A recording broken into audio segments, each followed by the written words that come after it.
Bonjour à tous et bienvenue. Aujourd'hui on ouvre le grimoire des échos des champs. Bonne vidéo. Alors par où commencer tant le sujet est vaste. Si vous me voyez pas regarder la caméra directement, c'est normal. J'ai mon prompteur, mes petites fiches et mes livres pour vous conter tout ça. Donc voilà un documentaire pour vous partager mes connaissances. Comment mener mon projet à bien. Bien sûr, chacun a sa façon de cultiver, selon sa région, son climat, son mode de culture, ou encore ce qu'on désire produire à sa façon. Tout un tas de paramètres et encore chaque saison, chaque année est différente, ce qui pousse à nous adapter en conséquence. Tout de suite, un sommaire de ce qu'on va évoquer.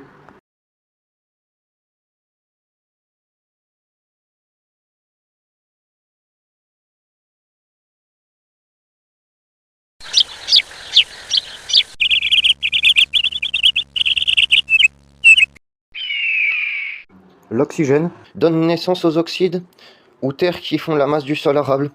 Couplé avec l'hydrogène, il forme l'eau, joue un rôle de première importance. Il alimente la respiration des animaux et des végétaux, préside la germination et le développement des autres. Et même après la mort, il favorise la décomposition du règne organique. L'oxydation minérale également. L'azote, c'est un gaz simple tel l'oxygène. Les chercheurs pensent qu'il est plutôt destiné à tempérer par sa présence la trop grande énergie de l'oxygène et possiblement des autres gaz. Il agit par lui-même, cependant, il abonde dans un grand nombre de substances végétales. Il est contenu, je crois, à 71%, tandis que l'oxygène, c'est 21%. Le gaz acide carbonique, ou CO2, c'est le résultat de la combinaison de l'oxygène et du carbone. Il est impropre à la consommation, enfin à la respiration quand il est surabondant. Ça cause des asphyxies. Respirez, vous saurez. Qui se forment notamment suite à la décomposition, à la putréfaction, à la respiration, et même à cause de l'activité des méchants hommes, l'activité industrielle. Son rôle principal est de concourir à la nutrition des végétaux, qui sous son influence de la lumière synthétise et divise les molécules, et émettent une grande partie de son oxygène. C'est un procédé qui s'appelle la photosynthèse. Après, il y en a d'autres comme le soufre, le méthane, le xénon et bien d'autres, mais je vous ai énuméré les trois principaux. Voilà pour les actions chimiques. Après, ces influences, c'est pas les seules de l'air. Il y a les actions physiques et mécaniques. L'air est pesant, c'est-à-dire qu'il exerce une force, la pression, qui n'est pas ressentie parce qu'on y est habitué d'une certaine manière. Il agit en tous sens et l'élasticité de nos organes lui est proportionnée. Sa masse équivaut à une colonne d'eau de 32 pieds environ. C'est une condition première de notre existence. Lorsque l'atmosphère elle devient trop pesante, on en souffre. Il y a eu des observations comme quoi les plantes, leur croissance en sont ralenties. Une comparaison que les scientifiques ont pu voir, c'est le cas des végétaux en haute altitude par rapport aux hauteurs des plaines. C'est à cette circonstance qu'on a attribué en partie la moindre élévation des végétaux sur les montagnes que dans la plaine. Ajoutons le poids et le ressort de l'air à la dilatation et à sa condensation dans le changement de température, paraissant être un moyen employé par la nature pour déterminer le mouvement de la sève. Les variations de la pesanteur, elles sont nulles entre l'espace des hémisphères. Les variations dans la pesanteur de l'atmosphère sont presque nulles entre les tropiques. Elles deviennent de plus en plus sensibles en raison de la grande proximité des pôles. Sous les mêmes latitudes, elles sont généralement moins considérables à une petite qu'à une grande élévation. Pendant la belle que pendant la mauvaise saison. Le baromètre, il varie aussi par rapport à la position de la Lune. Ça varie également avec la chaleur et le froid.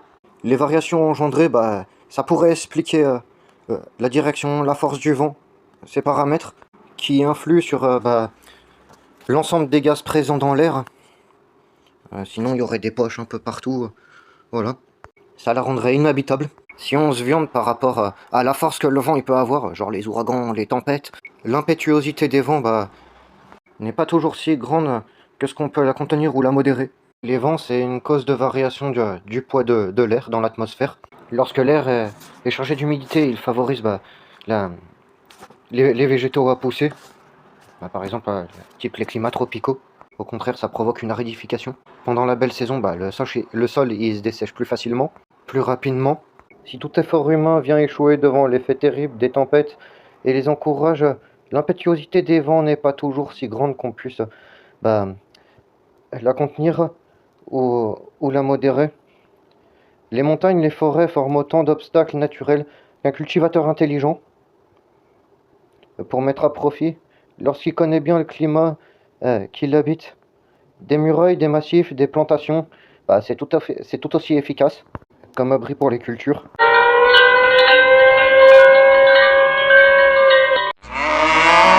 Bah ça, je vous l'apprends pas. Le vent, on peut s'en servir comme générateur d'électricité. Après, les éoliennes, je suis contre, parce que c'est l'étendard du Mordor pour les oiseaux. Je préfère le photovoltaïque, malgré que leur nouvelle mode de l'agri-photovoltaïsme, des champs de panneaux à perte de vue, ou encore ces genres d'écolos qui veulent plus de l'énergie nucléaire, alors que c'est une énergie des plus propres, au détriment de l'utilisation du charbon, genre par exemple en Allemagne, c'est totalement débile, et ça met à mal la planète, et qui après rejette la faute sur les agriculteurs qui ont des vaches, parce que ça pète, ça pollue, il faut pas. Je pense qu'il faut se satisfaire du nécessaire pour produire ce qu'on a besoin. Il n'y a pas besoin de plus. Au-delà, c'est néfaste, comme l'extraction des minerais, qui dévisagent la nature. C'est des boulots esclavagisants. Tout ça pour produire des matériaux qui vont être jetés à la poubelle d'ici 2-3 ans, parce que la plupart, on ne sait pas vraiment comment les recycler. Tandis que d'autres, ça se retrouve dans la mer, dans les nappes phréatiques, comme les acides de batterie, le lithium et autres métaux lourds. En plus des écolos qui prônent la voiture électrique, alors que pour en produire, faut couper au moins 10 terrains de football par jour. Génial la déforestation. Et on respire comment après? Chapitre 2, les différents types de sols, leur nature, leurs propriétés. Les premiers objets sont les premiers motifs d'étude dans les scénarios agricoles, sont les qualités du sol. Question importante et l'une des plus difficiles que celle que présente l'agriculture. Ces qualités varient en raison de la nature et de la composition des terres, de leurs propriétés physiques, de l'influence qu'exerce la couche inférieure, enfin leur degré de fertilité. La connaissance de ce qui concerne les sols sera complétée par l'indication des moyens de juger la qualité des sols, qu'après l'aspect des propriétés physiques, d'après les plantes qui croisent spontanément, enfin par analyse chimique. Les terres arables, là où poussent les plantes, ce qui recouvre la surface du globe, dans tous les lieux que n'occupent pas les eaux et les rochers, est composé d'une multitude d'éléments divers. Le sol varie autant que les couches géologiques contribuent à la formation par leur décomposition plus ou moins rapide, plus ou moins complète, et il a la même nature, mais sous un autre état. Les roches, à leur état primitif, ne présentent sous forme de masse très solide, compacte, souvent pierreuse, transformées en terre. Elles sont devenues friables, pulvérulentes, à un degré plus ou moins grand en raison de la propriété chimique et physique des éléments qui la composent, et du mélange de leurs diverses espèces. La végétation elle-même contribue à la formation de la terre. C'est ainsi que les rochers les plus nus, ils s'établissent d'abord quelques lichens imperceptibles qui retiennent l'humidité, agissent sur les rochers, contribuent à la variation du temps et les influences atmosphériques, à le décomposer peu à peu. Bientôt, cette première décomposition mêlée aux débris de cette première végétation forme une petite couche de terre végétale. C'est alors que naissent d'autres plantes plus fortes, telles que les grands lichens, les mousses, les graminées, etc. Dans l'action plus puissante des débris, plus considérables accroissent avec leur rapidité la couche de terre et finissent par en faire un sol arable. Après, ça varie les endroits.